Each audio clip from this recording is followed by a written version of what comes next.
All right, it's Thor Die Cow, and it's this week on Blu-ray and DVD. We've got a small edition to tell you about, only 3 movies, but they're all really good in their own respective genres. The first one is The Good Lie, starring Reese Witherspoon and Corey Stoll, and this is a brilliant story about the lost boys of Sudan based on true events, and actually stars 3 former Sudanese refugees, and it traces their roots in a refugee camp and then their struggle to make a name for themselves and a life in America. Check it out.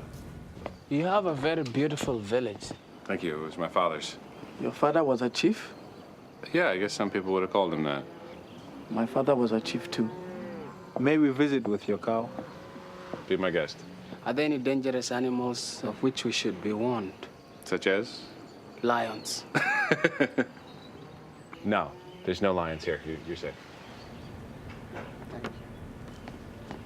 Yeah, so much authenticity with the cast because these guys were actually former child soldiers and real lost boys. It's a fascinating story, and it started many years ago when a civil war erupted in Sudan, basically between the north and the south. That forced thousands, millions even, of people to be displaced from their homes. They spent many years in refugee camps. So the film traces the origins of the story from the children's perspective and then jumps ahead over a decade where they're still in this refugee camp. They finally get a chance to come abroad and find jobs in the United States, and I really like the approach the film took, not only looking at the struggles of having this upbringing in a war-torn country, but the challenges of entering America with a language barrier, not knowing a lot about technology. I mean, some of these guys had never even seen a light switch before, so to sort of have them get jobs and you know, have a place in society in American culture where the climate, the geography, the culture, everything is so different from what they knew. And Reese Witherspoon is basically tasked with finding them employment, and she does a very good job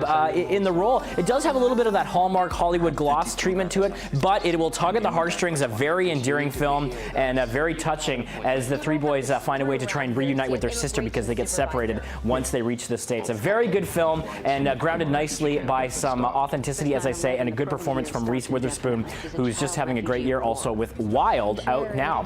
Next, comedy is on the menu, and Steve Coogan is back with Rob Brydon in the follow-up to the hugely successful The Trip, courtesy of Michael Winterbottom, and this time they're going to taste some culinary delights in Italy. Get a look. One in the blue top looks like a younger me. The younger, idealized version of me, a lovely hybrid of Springsteen and Pacino. He's like you after a computer has corrected all your deficiencies. He's an airbrushed me, isn't he? He's like the best surgeon in the world. Yeah. He's been given a year with you. Yeah, thank you.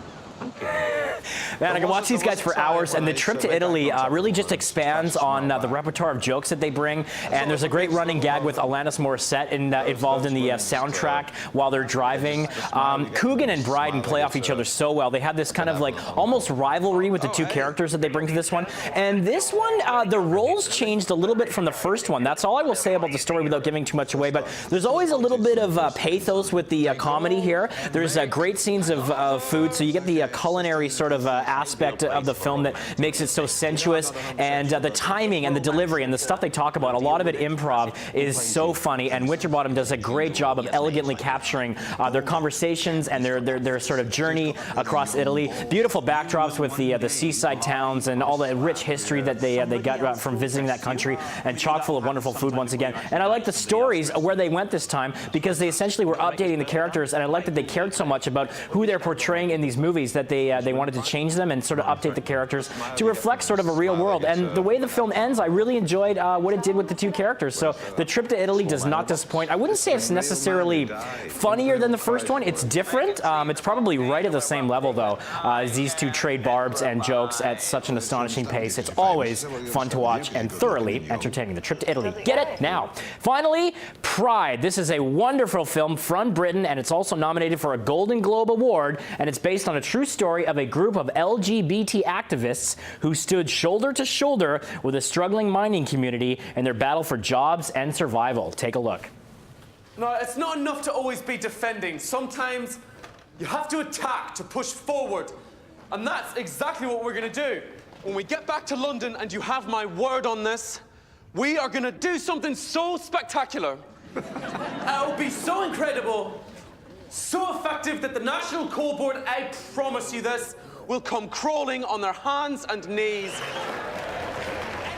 Yeah, great cast in this one. Bill Nye, Imelda Staunton, and Dominic West. And it's a story about breaking down barriers. I mean, a lot of these people were very conservative in these small towns, and they were not exactly welcoming gay activists with open arms. So it looks at the struggles of equality, and it's interesting how it parallels the struggles of coming out and being gay and dealing with LGBT issues, mirrors that so wonderfully with the sort of strife that was being faced by these minors in this small community and their battle for rights and working conditions. So the two sides come together in just a beautiful display of solidarity. It's grounded so well by some great performances featuring some of the best Britain has to offer in terms of cast. A really thought-provoking and heartfelt screenplay, and just the direction wonderfully captures the humor and the sadness as well as what these guys face. And as I say, all based on real events. Pride, one of the finest ensemble casts and one of the best movies of 2014.